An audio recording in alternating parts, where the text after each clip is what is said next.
लोगोफोर नेचार पाब्लिकेसनाव नोंथांमोनखौ बरायबाय।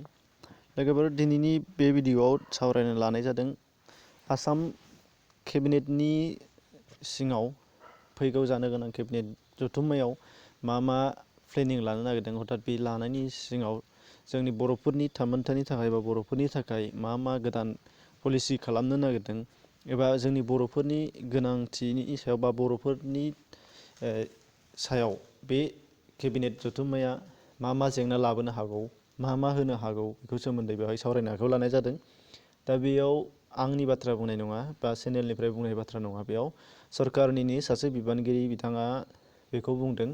दा बे हिसाबै नोंथांमोनहा भिडिअखौ जोबजासे नायलांबा नुनो मोननाय जागोन आरो हमनो हानाय जागोन। दा दिन्थिनो लानाय जादों नैबे बिथां सावगारिखौ नायदो, नामखौ बुंलिया।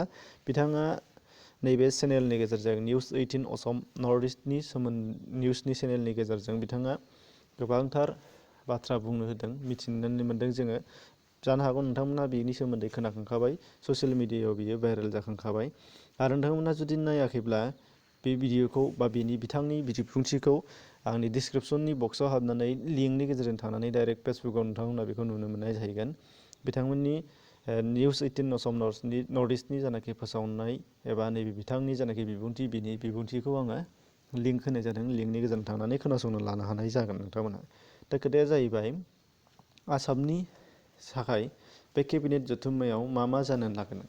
बाहाय नोंथांमोना नुनो मोनगोन क्लास 10 सिमहालागै असमियाया कम्पालसारि जागोन होनदों। बे मोनसे, आरो बर' रावा अफिसियेल राव जागोन। एस'सियेट अफिसियेलखा बेयाव जोङो बाहायनो हायो, बेखौ जों बयबो मिथिखागौमोन सिगांनिफ्रायनो। दा बेखौनो खनसे गोदानै बिथांमोना बुंफिनबावदों। नाथाय जोंनिया बेफोर गुबुनफोरखौ जोङो सावरायनो आखायाव लानाय जायाखै आङो। बाहाय गोबांथार बाथ्राखौ बिथांमोना डिसिसन लागोन होनना बुंदों। बेयाव नोंथांमोनहा डिसक्रिपसन बक्सआव हाबनानै नायबानो नुनो मोननाय जाहैगोन। आंनि सावरायनो गोनां बाथ्राया जाहैबाय नैबे नाम्बार 1नि बेलायाव बे गोग्लैदों। दा बिथांमोना बुंदों बे जथुम्मानि उनावहाय क्लास 10 सिमहालागै असमिया रावखौ मोनफ्रोमबो स्कुलाव कम्पालसारि खालामनानै होगोन होनदों। नाथाय गोसो होनो गोनां बाथ्रा, बेनिनो बिटिएडि एरिया, जाय बड' डमिनेटेड एरिया, दा बेयाव बियो थानाय नङा होनदों। बिटिसि एरियायाव बेनिफ्राय हिल्स डिस्ट्रिक्टसफोराव बियो थानाय नङा होनदों। आरो आसामाव 6था अट'नमास काउन्सिल दङ, बे अट'नमास काउन्सिलनि सिङाव बेयो थानाय नङा। बराक भेलियावबो थानाय नङा होननानै बिथांमोना बुंदों। नाथाय गुबुन आसामनि गासैबो ओनसोलफोरावनो बियो थागोन। दानिया बर'फोरनि बेलायाव खोथाया जाहैबाय, आसामाव बर'फोरा दङ होनोब्ला मेक्सिमाम डिस्ट्रिक्टआवनो दङ, आरो बियो मेक्सिमाम पपुलेसननि बेलायावबो बियो मेक्सिमाम, ओनसोलनि बेलायावबो बियो मेक्सिमाम। नाथाय बिटिएडि बुङोब्ला आसामाव बियो जोबोद फिसा, आरो बर'फोरा बे ओनसोलावल' गैया। आरो बर'फोरनि जायनाखि फरायसालि, बर' बिजोंनि फरायसालि, बेयो बिटिसि ओनसोलावल' गैया। बिटिसियाव खयएकथा दं, सानबानो आखायाव मोनो।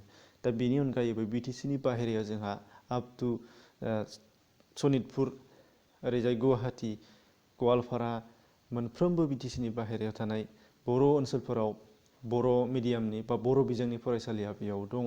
दा बेफोराव नाथाय बिटिसि ओनसोलनि बादगा, बिटिसि ओनसोलनि जेसेबांनाखि बर' मिडियामनि स्कुलफोर दङ, बेनि अनगायै गुबुनफोराव असमिया रावा फरायसालियाव साबजेक्ट हिसाबै थिसनजागोन।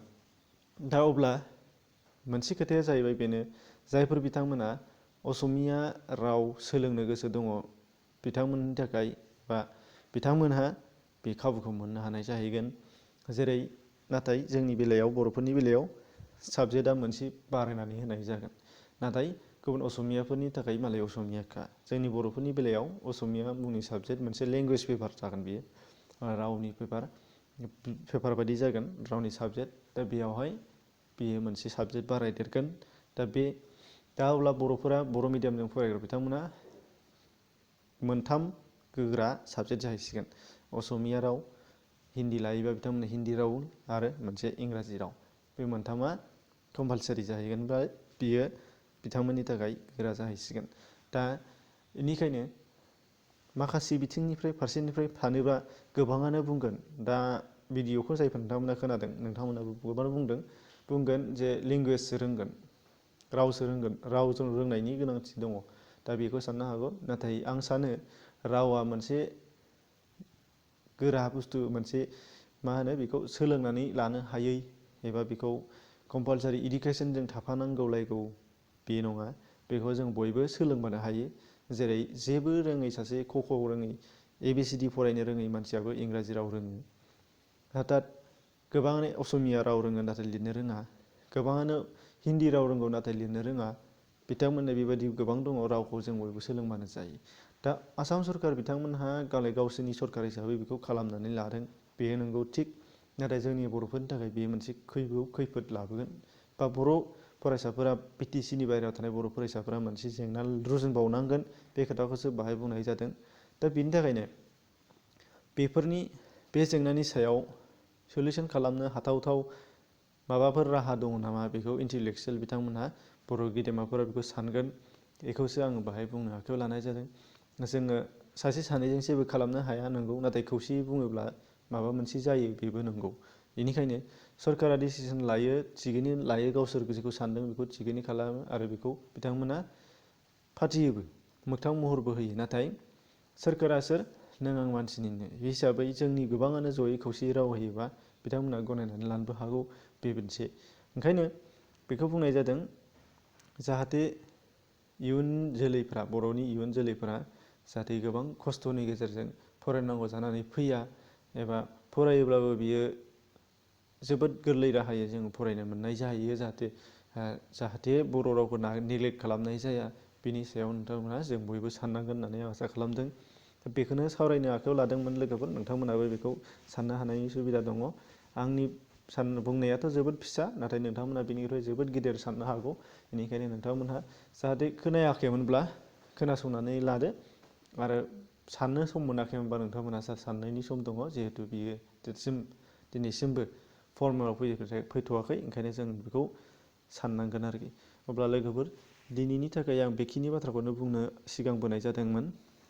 बाथ्राया बेनो मोनसे जों साबजेक्ट फरायदेरनो मोनसिगोन BTCनि बाहेरायाव थानाय बर' फरायसाफोरा। जिहेथु बियो मोनसे जोबोद गिलिर बिबान जाहैबावसिगोन। दा बेखौनो नोंथांमोननि सिगाङाव बुंथिनानै होनाय जादोंमोन। एसेनोसै चेनेलाव गोदानै फैदोंबा साबस्क्राइब खालाम। सावरायनो सुबिदा मोननांगौनि थाखाय नटिफिकेसन बेलखौ थुनानै होब्लानो जाबाय। एसेनोसै गोजोन्थों।